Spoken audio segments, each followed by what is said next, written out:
Hey, what it do, y'all? It's your boy E2 Blue coming back at you again, man. And it's Monday night, man. And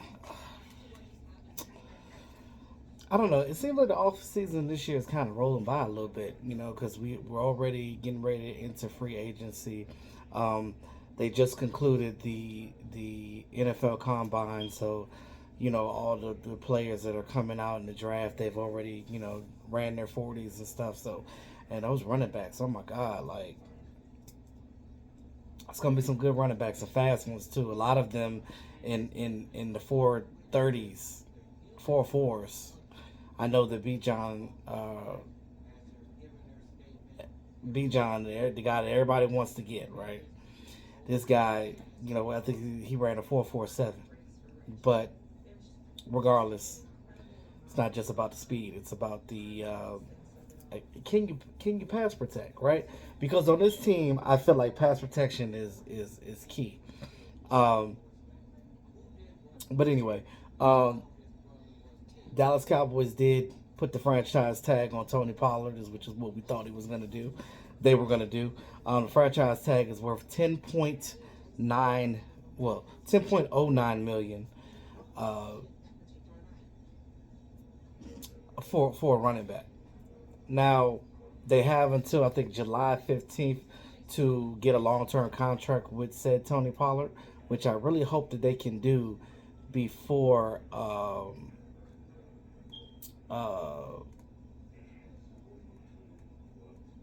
before the deadline. That would be ideal for them to get a long term contract, so it's less of a cap hit. We know that the salary cap has gone up tremendously this year, but still, you want to make sure that you're not squandering money. You want to make sure that you're dispersing the money in a positive way, because we still are negative in the cap on guys like Lyle Collins and stuff that's not even on the team. So you don't want to keep getting in those situations where you're in cap hell when you try to sign guys and you're still paying for guys that ain't even on the damn team anymore. So that's not a situation that you want to be in. But they did put the franchise tag on Tony Pollard, so clearly they want to keep him, and hopefully they can get a deal done before the deadline. Terrence Steele, although he's an undrafted guy, they put the second round tender on him, and the second round tender this year is worth $4.31 million. And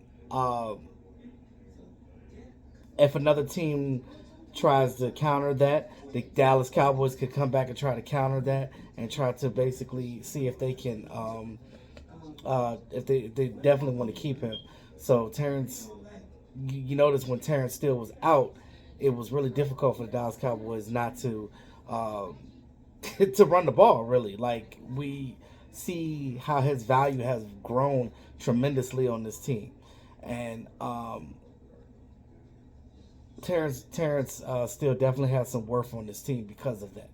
Now, um, they definitely are going to keep him. They're going to do what they can to keep him. Now, because he's an undrafted guy, if they were to lose him by another team poaching him from that tender, Dallas Cowboys don't have to give up any compensation or draft capital, that is. Now, if they put the first round tender on him, but they got the second round on him now. But if they put the first round of tender on them, then if another team wants him, they would have to give up that particular. They would have to get him and a draft. They would get him and give up that equivalent of a draft pick. So, uh, would you get rid of Terrence still for another first round draft pick? More than likely, but I think that the consensus is they want to keep him. They want to keep these tackles because tackles. You gotta look at it like this: offensive linemen don't come in bundles like that. So you either got to draft them or you got to poach them from other teams. And because unfortunately, offensive line is not a sexy position, right? So you look at that and you look at guys like growing up, unless they're just big and they're like, oh, that's the position I got to play football, then that's what it is. But guys don't normally aspire to be offensive linemen. That's why I said much respect to those guys because they do the dirty work and they don't get the love. But I give these offensive linemen credit because they're the ones in the trenches getting the job done, getting these running back space to run. So, you know, it's all a part of the game, baby. So, with that being said, Tony Pollard this year, he had 193 attempts, 1,007 yards rushing with 9 touchdowns. And I think Zeke had 12 touchdowns, but I want to say maybe like 70% of Zeke's touchdowns were like 5 yards or closer to the end zone. But you look at both Tony Pollard and Zeke Elliott, and we talk about, them two and the tandem of such running backs. I feel like keeping them together is key because they're like thunder and lightning. You know what I mean? Everybody keeps talking about the production of Zeke, but we have to understand and get in the mindset that if Zeke gets paid the veteran minimum, then I think that he should be able to stay on the team. I look at it like this. I'm not looking at it from a fanboy experience. I'm looking at it from getting the job done. You have to give Zeke his credit. Like, everybody looks at Zeke like he's not the same guy that he was in his earlier year. He's not that home run guy that's going to run 50-something yards, 50-something to 80 yards in a play. He's not going to do that. He's not that guy anymore. He's that bell cow. He's that grinder. He's that guy that's going to make yardage out of nothing or make a 3-yard run into a 6-yard run. Like, those are he's the grinding guy. That, and most importantly, pass protection. He's a way better pass protector than Tony Pollard. Tony Pollard is the home run guy. So you need both of them interchangeably. So I just look at it from that standpoint. A lot of guys are like, oh, get rid of Zeke, get rid of Zeke. If he doesn't accept that pay cut or accept the veteran minimum, then okay. Then I'm with you. But if you could get Zeke back for cheap, then that's what you need to do. That's how I feel.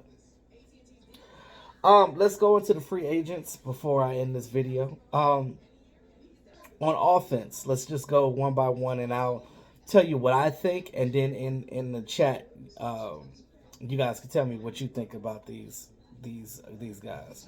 So first, we'll go with the tight end, Dalton Schultz. Now, there's been a lot of talk about Dalton Schultz in this offseason as far as whether we should keep him or let him go.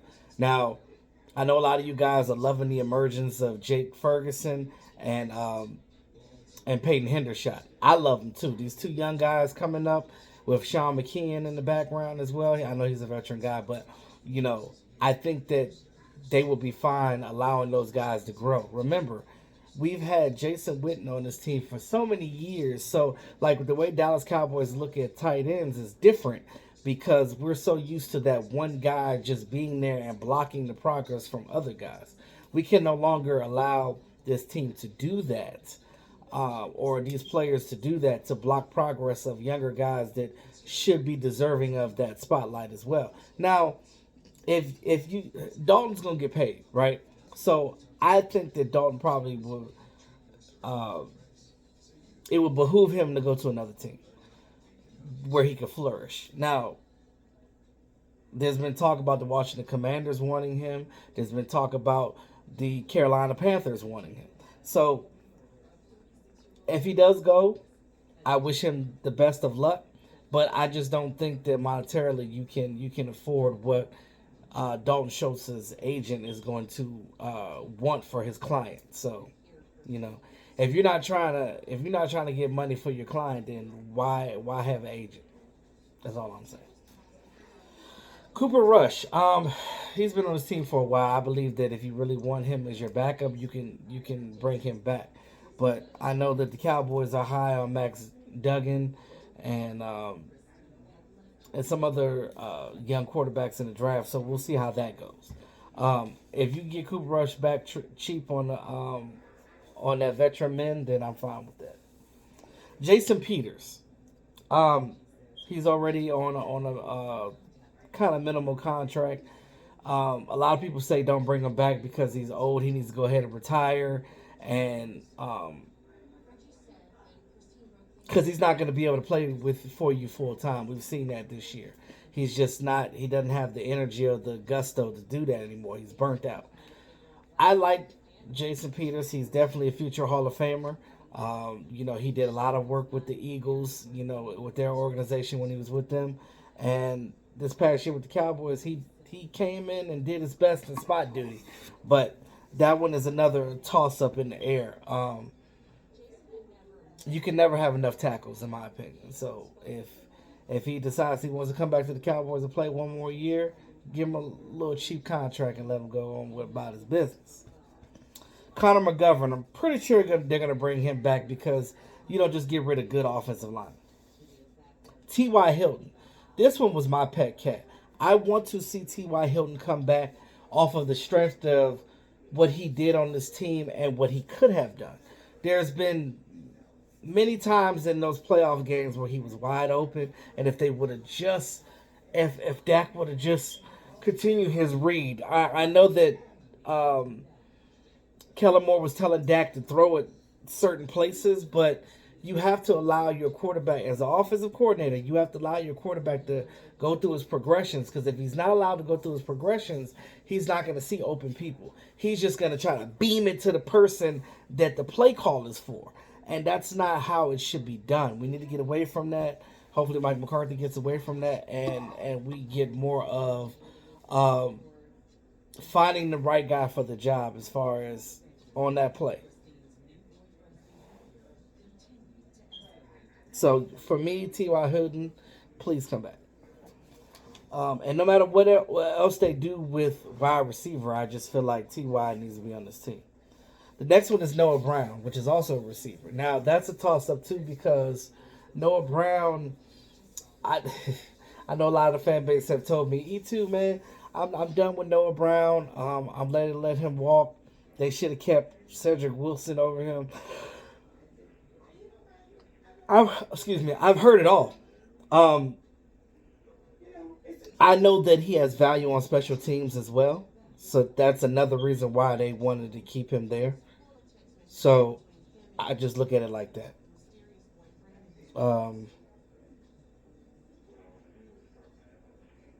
I say let him go and just draft young and get some other guys in here, but it depends on the organization. Do they still want Noah at all? Let's go with defense now. Oh, this one is going to be the harder one, right? Because I love a lot of these defensive guys, especially the first one I'm about to name. Donovan Wilson. Donovan Wilson, man, I feel like he's got to come back. I don't know what he's going to go for in the open market, but if you can keep Donovan Wilson, definitely. I love that hard-hitting safety. He works very well with Malik Hooker and Jaron Kearse. Definitely a yes on re-signing Donovan Wilson. Leighton Vander Esch. Can't believe I'm saying this. But he's valuable there at that linebacker position because in this scheme, the way that Dan Quinn runs his plays, like a real coordinator, unlike Mike Nolan that didn't know what he was doing, he's able to put Leighton Vander Esch in the right place that Leighton Vander Esch needs to be productive in this defense. So I feel like if you get him for a cheap contract like you did this past year, do it again.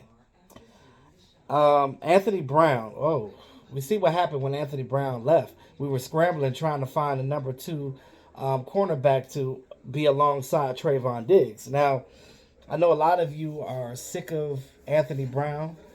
But remember, Anthony Brown is still one of the fastest runners on that defense.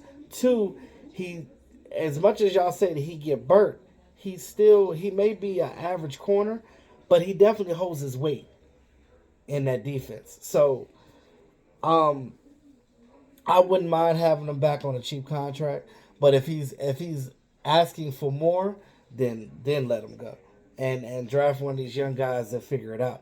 But you got to make sure you're stable at that top before anything. Dante Fowler.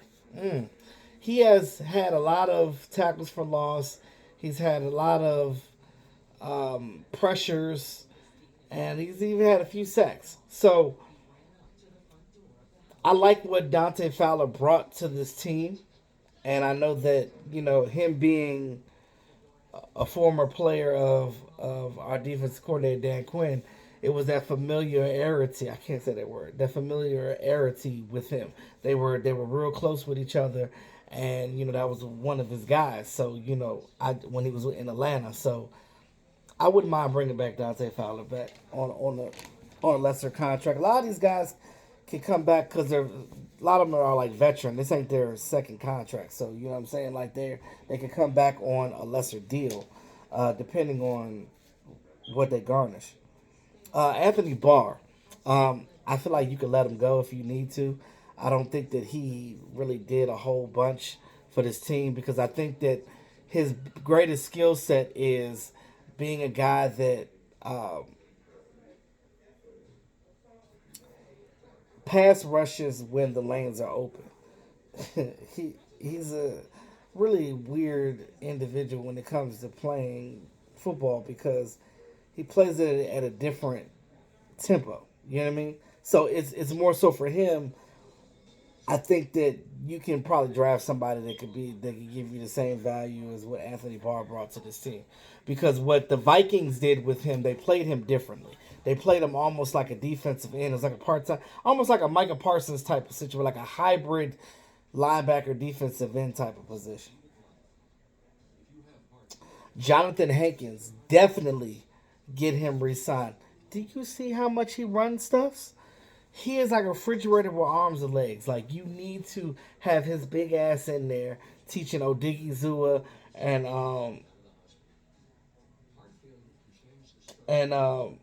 what's the other guy? Quentin Bohanna in that middle. You help with these guys in there, and you show them how to do it. And you saw what happened when Jonathan Hankins was in there. Teams wasn't doing nothing on us. So let's look at it like that. Um, Carlos Watkins. They've signed him to a contract like I think 2 or 3 times, but he has a he can come back on the veteran men too. I like what Carlos Watkins brings to the table. I like his attitude. I like the fact that he's a team player, and so on and so forth. So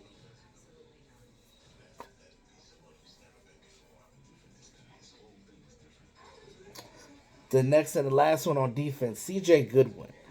C.J. Goodwin is not just a DB. He is your gunner. He is your ace. He is your special teams guy. He is the guy that I feel like the Cowboys got to keep him on his team forever. They might as well just give him a 10-year contract, stretch that shit all the way out, because he ain't going nowhere. He's going to be a lifelong Cowboy, and I think that that's where he should be. Yes, he's your special team guy. He's the best special team guy you have, and I'm just saying. And the last three special teams, Brett Maher, they already said he's gone, so I'm not worried about that. But question is, who they're going to bring in? I think they did bring back Von Taranza. They brought back one of the guys that came in when Chad was new. I mean when Brett Maher was when he was new. Yeah, yeah. Well, so I'm sorry. When Brett Maher was messing up, when they Brett Trevon, what was his name? Trevanzo. Yeah, y'all know who I'm talking about. Vanzo. Whatever. I know I'm butchering the hell out of his name. I'm being Mark Holmes tonight. Shout out to Mark. But no. They brought him in when Maher started messing up, and they ended up putting him on the practice squad. So they just took him off and just like, okay, well, let's try him and let Maher walk. Now, I don't necessarily agree with that because I feel like, damn, like he kicked good all year, and he just had like a bad moment in the playoffs, and everybody's just like treating him like horrible. It's like it's sad. It really is. Um, Jake McQuaid, which I think, and of course Matt Overton. Again, these special teams guys, their contracts are pennies to the dollar as far as trying to bring them back. So I'm not really worried about it. But my biggest one is, I guess you could say, the ones I definitely want to see come back is T.Y. Hilton, Donovan Wilson, and Jonathan Hankins. Of course, C.J. Goodwin too. But CJ Goodwin he's an exception because we know he coming back. But Jonathan Hankins, Ty, um, Jonathan Hankins, Donovan Wilson, Ty, and the rest, and then everybody else is just you know how they feel that they want to go with it. Now they can still, if they get cheap enough contracts, they can sign the majority of these guys, and we can still be able to go out of free agent and get some. But you already know the Cowboys bargain bin shop. And to end this video, I want to say let's give a big shout out to the young boy Vosh Lombardi. Shout out to my homeboy Vosh Lombardi. Happy birthday, bro. Hope you enjoyed your special day today, man. Birthdays are wonderful. They're a celebration of you. And no matter who you are, what religion you are, you should be able to celebrate the birth of you. Cause that ain't no paganistic holiday. That is you. That's the birth of you. So again, shout out to you, Vosh Lombardi, if you're watching this.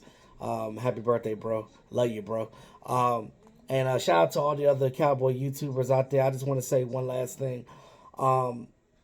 This offseason has been crazy. I know that a lot of you probably, if you're out in the streets wearing your Cowboys nail, your people are probably calling you all types of names and saying you this and that and bugging you.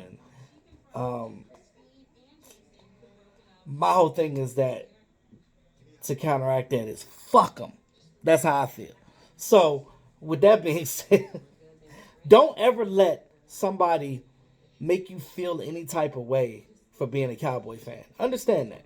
Because they don't get paid for their favorite team. We don't get paid for this Dallas Cowboy team because we don't work for them and we damn sure don't play for them. So at the end of the day, if they want to talk mess, let them talk. Do not allow them to mess up your personal life.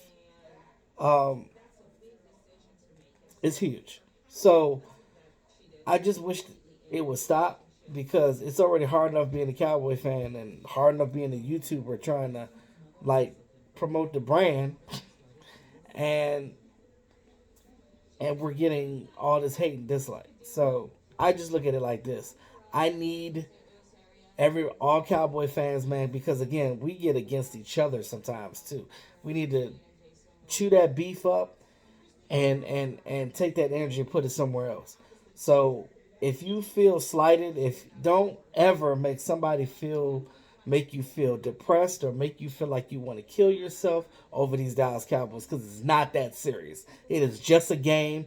It's just football, and we don't own a team. We don't get paid for it. None of this is our money. So what we tripping about?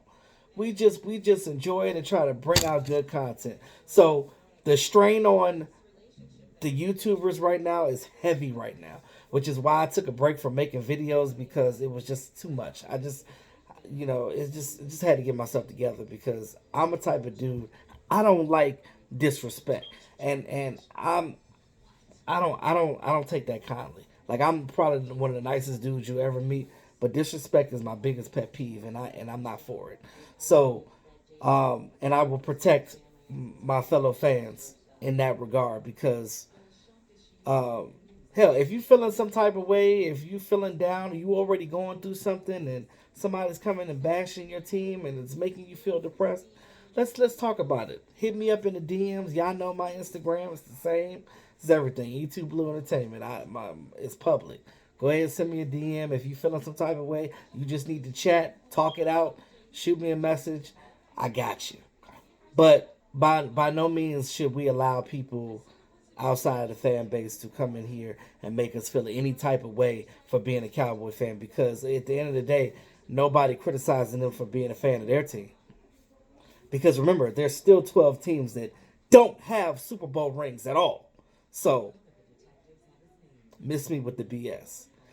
But with that being said, y'all, hope you enjoy the content. It's your boy E2 Blue. Like, share, subscribe to the channel. Hit that notification bell and tap all so you get all the content. It's your boy E2 Blue. Always keeping it real. Peace out.